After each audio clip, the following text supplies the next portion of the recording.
Shalom teman-teman yang terkasih di dalam Tuhan. Kita berjumpa lagi dalam acara Youth for Christ. Pada hari ini kita akan membaca dan merenungkan sabda firman Tuhan dalam buku renungan Youth for Christ yang ditulis oleh Pendeta Anna Nuraini dengan tema kemuliaan dalam kerendahan. Sebelum kita merenungkan lebih jauh sabda firman Tuhan, mari kita berdoa.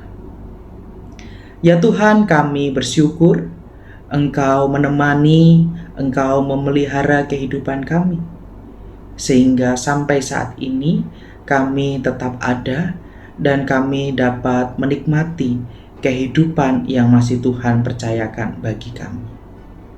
Dan sebagai rasa syukur kami, maka pada hari ini kami hendak membaca dan merenungkan sabda firman-Mu. Kami menyadari segala keterbatasan kami sebagai manusia. Oleh karena itu kami mohon Roh Kudus menolong dan membimbing kami, supaya kami bukan hanya dapat mengerti, tetapi juga dapat melakukan apa yang menjadi kehendak Tuhan di dalam kehidupan kami. Demi Kristus Sang Firman Allah yang hidup, kami berdoa. Amin.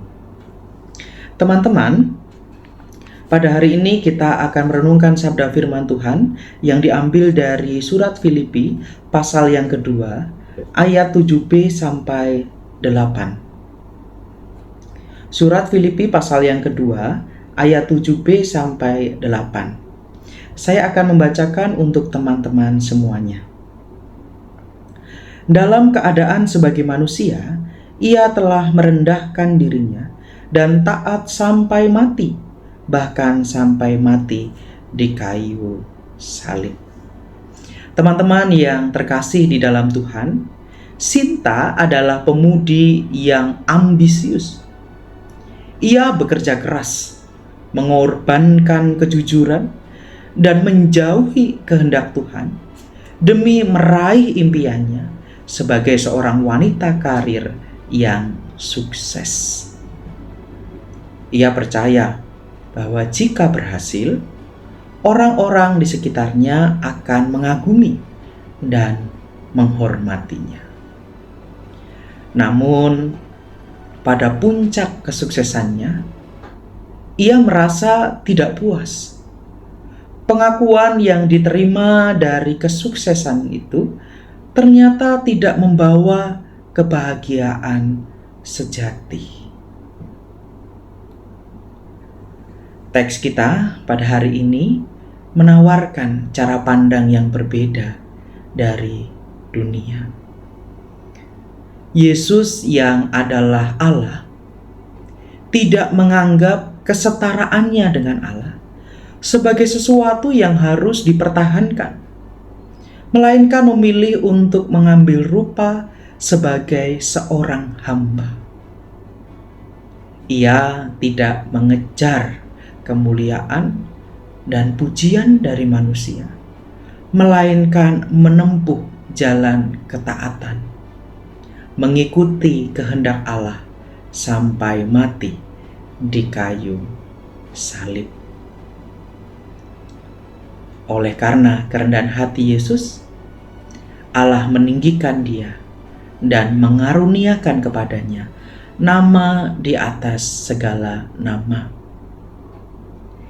Ia dimuliakan melalui jalan kerendahan hati dan ketaatan.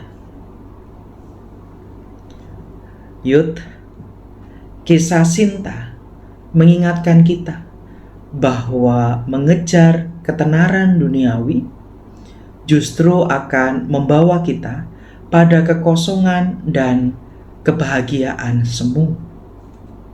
Sebaliknya, jika kita bersedia hidup dengan rendah hati, melayani dan setia melakukan kehendak-Nya, kita akan memperoleh kemuliaan sejati. Maka, jadilah orang sukses bukan demi kemuliaan diri, melainkan sebagai bagian dari tanggung jawab dalam melaksanakan kepercayaan yang Tuhan berikan. Mari kita belajar dari Yesus yang membuktikan bahwa kemuliaan sejati hanya ditemukan dalam kerendahan hati dan ketaatan kepada Sang Bapa. Mari kita merenungkannya dengan beberapa pertanyaan di bawah ini. Menurut teman-teman, mengapa Yesus memilih jalan kerendahan hati? Dan bagaimana hal ini mengubah pandangan kita tentang kemuliaan? Yang kedua, bagaimana menerapkan sikap rendah hati di dalam kehidupan sehari-hari? Mari kita berdoa. Tuhan, kami bersyukur sabda firman Tuhan mengingatkan kami untuk menjadi kaum muda yang taat pada kehendak Tuhan dan kaum muda yang rendah hati, seperti Tuhan Yesus yang pertama-tama mengajarkan kami untuk menjadi pribadi yang rendah hati. Kami menyadari memang ini tidak mudah, apalagi di tengah situasi kehidupan masa kini yang mencari popularitas diri semata. Bahkan seseorang hanya ditentukan dari apa yang mereka miliki. Ajarlah kami untuk tetap selalu kuat, untuk selalu rendah hati, seperti Tuhan Yesus yang rendah hati. Di dalam nama Tuhan Yesus Kristus kami berdoa. Amin. Teman-teman yang terkasih dalam Tuhan, demikianlah renungan Youth for Christ untuk hari ini. Tuhan Yesus memberkati.